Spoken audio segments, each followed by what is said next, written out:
Filtre pressurisé ou filtre non pressurisé, appelé aussi filtre simple. Si vous vous êtes déjà intéressé à l'espresso, vous avez dû sûrement tomber sur ces termes et ça peut paraître un peu obscur au début. Dans cette vidéo, on va donc voir en détail les différences entre le filtre pressurisé et le filtre non pressurisé. Salut, c'est Colin et vous êtes sur la chaîne dédiée au café. On va regarder de plus près quelles sont les différences entre ces deux types de filtres, quelles sont les différences en termes de rendu de café, pourquoi utiliser l'un plutôt que l'autre. Restez avec moi, vous allez tout savoir sur la différence entre ces deux types de filtres. La première chose, avant de voir qu'est-ce qui les distingue, c'est comment les reconnaître. Alors vous avez vu, j'ai mis plusieurs porte-filtres derrière avec différents paniers. Là, par exemple, j'ai deux porte-filtres de la marque Sage. L'un est équipé d'un filtre pressurisé, l'autre non. Qu'est-ce qui les distingue? Ils ont à première vue exactement la même forme. En fait, il va falloir enlever le panier pour aller voir les différences. J'ai enlevé les deux paniers et il faut y regarder de plus près parce que les filtres pressurisés ont la tendance à vouloir se faire passer pour des filtres simples. Alors c'est question d'esthétique tout simplement, mais si on y regarde de plus près, ici on va voir qu'on a des petits trous à l'intérieur qui en fait ne donnent sur rien du tout. Le panier n'est pas réellement percé et si on regarde de plus près, on se rend compte qu'on a un minuscule trou. C'est donc à partir de là que le café va sortir. À la différence du panier simple ou non pressurisé, où là par contre le panier est percé, donc de petits trous, là aussi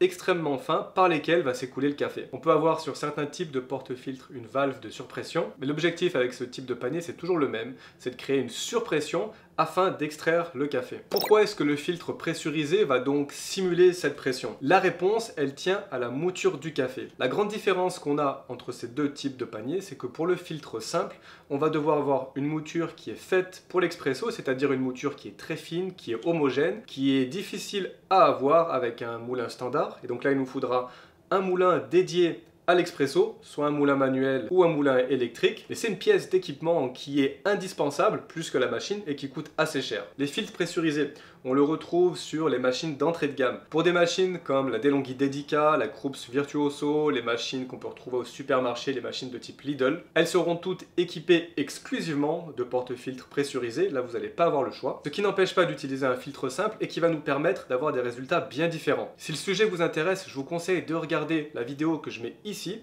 dans laquelle j'utilise la DeLonghi Dedica avec les deux types de paniers différents et vous allez pouvoir voir que l'extraction n'est pas du tout la même. Les filtres pressurisés, on les retrouve aussi sur les machines Sage par exemple, mais là par contre, on aura le choix d'utiliser soit l'un ou soit l'autre. Pareil avec la Gadget Classic Pro. Si ce type de panier équipe principalement les machines d'entrée de gamme, c'est qu'il va nous permettre d'utiliser du café qu'on achète un peu n'importe où. À la différence de l'autre porte-filtre, mais là on verra ça en détail dans quelques minutes. On va donc pouvoir utiliser ce filtre pressurisé sans avoir un moulin à café. On peut aller acheter en grande surface le premier café venu et on va pouvoir se faire une sorte de simili expresso avec notre machine. On n'a donc pas besoin d'avoir un moulin, on n'a donc pas besoin d'avoir des grandes connaissances dans l'extraction de l'expresso parce que comme on va le voir, c'est très délicat. Au final, le porte-filtre est vraiment fait pour débuter, ça nous facilite grandement la tâche, mais vous vous en doutez sûrement, le résultat n'est pas le même. Intéressons-nous maintenant à l'extraction et au goût. Avec le filtre pressurisé, la pression se crée parce que le panier est donc quasiment entièrement bloqué, ce qui va permettre de créer une sorte de créma. Alors en fait, c'est pas une véritable créma, ce sera plutôt une sorte de mousse, mais qui ressemble un peu à la créma et qui va nous donner un café. Alors, c'est pas véritablement un expresso, il manque le corps, il va nous manquer l'intensité, il va nous manquer beaucoup d'arômes, mais on n'est pas non plus dans le café filtre, on va être un petit peu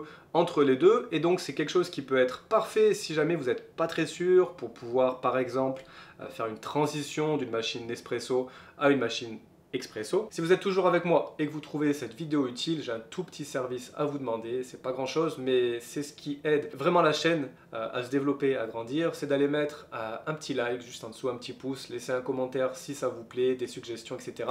Merci beaucoup. Mais je dois vous le dire, ça peut être aussi très décevant. Si vous utilisez un café qui est pas très bon, une mouture qui est pas super, un café par exemple acheté en supermarché qui a déjà été moulu, le résultat que vous allez avoir avec ce type de filtre, ce sera vraiment pas extraordinaire. Quelques petites astuces au passage pour utiliser votre filtre pressurisé. Utilisez donc, comme je vous l'ai dit, un café fraîchement moulu. On va pas chercher ici à le moudre aussi fin que l'expresso. On veut une mouture plus fine que le café filtre. Donc entre le café filtre et l'expresso, une mouture par exemple qui irait bien à la cafetière italienne. Ensuite, quand on a mis son café dans le porte-filtre, on a des fois un petit tasseur. Alors on peut utiliser pour égaler, pour avoir une galette plane, mais ne l'utilisez pas comme un vrai tamper en appuyant très fortement sur la galette. C'est pas la peine, c'est pas comme ça que ça fonctionne. Le résultat en général si on fait ça, c'est que le porte-filtre va être complètement bouché et le café ne coulera pas. En résumé, le porte-filtre pressurisé, il est pratique pour débuter, il ne demande pas d'avoir un moulin. Il permet d'utiliser n'importe quel café déjà prémoulu. Il ne nécessite pas d'avoir de grandes connaissances, même pas du tout en termes d'extraction expresso. Voilà pour les avantages. L'inconvénient, c'est le risque d'avoir un café qui soit assez insipide ou qui va manquer de corps et de texture. Et ce qui nous emmène maintenant à l'intérêt d'utiliser un panier simple ou un panier non pressurisé. Comme on l'a vu sur ce type de panier ici,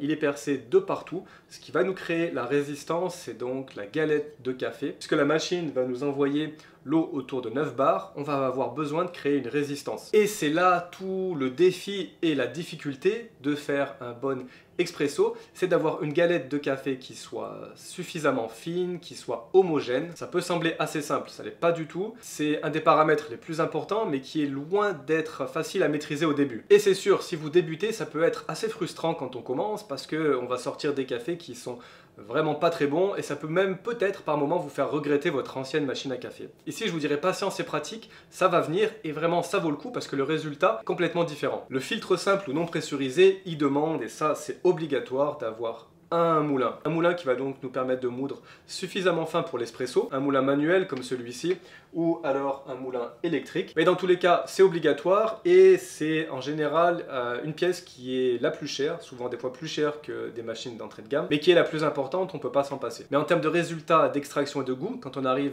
à maîtriser ces paramètres, quelle est la différence avec le filtre pressurisé? C'est avec ce type de panier qu'on va donc pouvoir faire un véritable espresso. On est donc sur un café ici qui a un corps, qui va avoir une puissance et une longueur en bouche. Ça c'est particulièrement vrai si on aime des extractions qui sont assez courtes ou des ristretto. On peut après le faire un peu plus long, un peu plus allongé, avoir des cafés qui soient plus aromatiques. Et là encore, on a besoin de bien ajuster sa mouture. Pour résumer, le filtre pressurisé, il nous demande d'avoir un bon moulin fait pour l'expresso, des connaissances en matière d'extraction qui prennent du temps, de la pratique qui là aussi va demander un peu de temps. Donc globalement une certaine difficulté à le maîtriser et un risque, ça c'est normal, de faire en tout cas au début pas mal de cafés qui ne soient pas extraordinaires. Mais une fois que c'est maîtrisé, le filtre simple va nous permettre de faire donc un véritable expresso. Alors à la question, est-ce qu'on est obligatoirement obligé d'utiliser des filtres pressurisés sur les machines d'entrée de gamme? La réponse est non. Ici par exemple, j'ai un filtre bottomless, donc un filtre sans fond pour la machine de DeLonghi Dedica. Ça va nous permettre d'avoir des extractions qui sont plutôt sympas et nous faire un café vraiment différent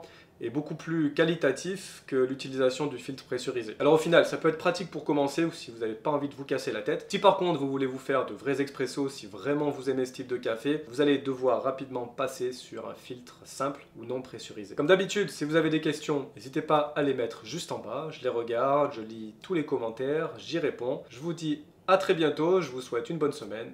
Ciao.